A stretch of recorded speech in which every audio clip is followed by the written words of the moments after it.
one might associate with the corset. And yet, this archaic undergarment still dominates high fashion, street style, and even the cover of Vogue. So just how did the corset make its way from the waist of Marie Antoinette to the modern cultural zeitgeist? I'm Hamish Bowles, Vogue's global editor-at-large, and I'm here to tell you everything you need to know about the corset.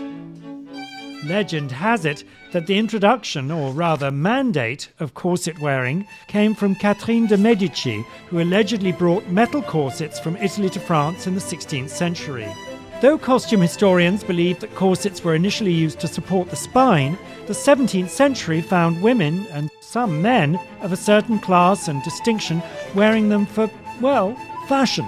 Soon, they became the status quo, and by the 1830s, the hourglass silhouette for fashionable women, and some dandified men, was all the rage in Europe and America.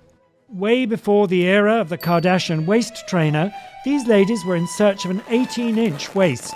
With the help of whalebone stays, tight lacing and padding, it was a one-size-fits-all solution to creating the perfect figure.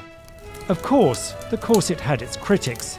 By the late 19th century, dress reformers argued that corsets were not only morally evil, but dangerous to women's health. Some doctors blamed the corset's tightness for causing damage to internal organs. No wonder that most Victorian women were not smiling in their portraits. But pain wasn't enough to stop the corset on its course. The first decade of the 20th century championed the S-curve, or health corset, which was lightly boned, unboned, or stiffened with cord. In other words, slightly less painful.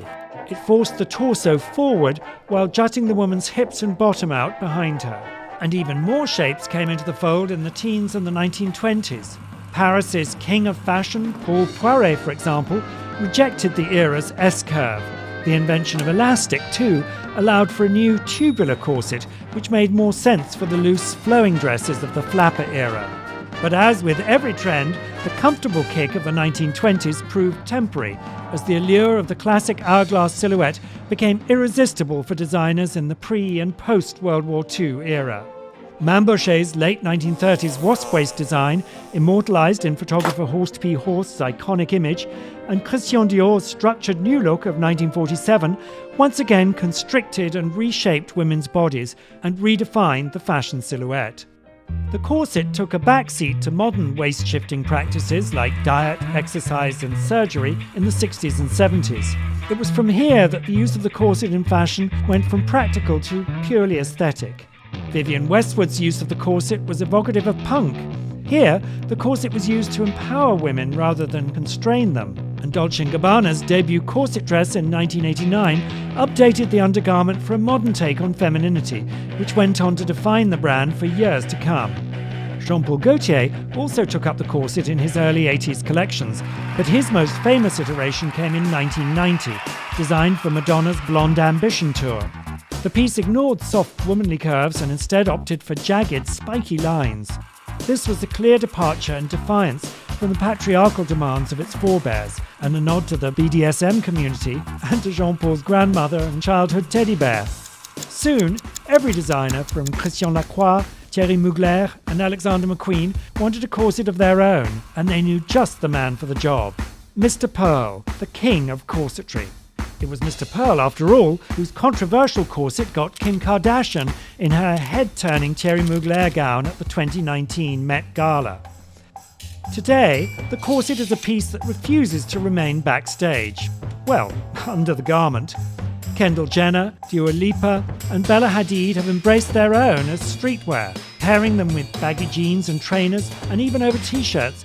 They've taken this 17th century relic and turned it into a casual gem.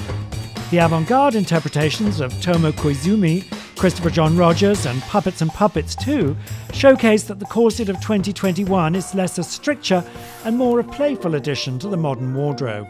While the ladies of Bridgerton and the tight-lacing trends that followed on TikTok expand the humorous take on the garment.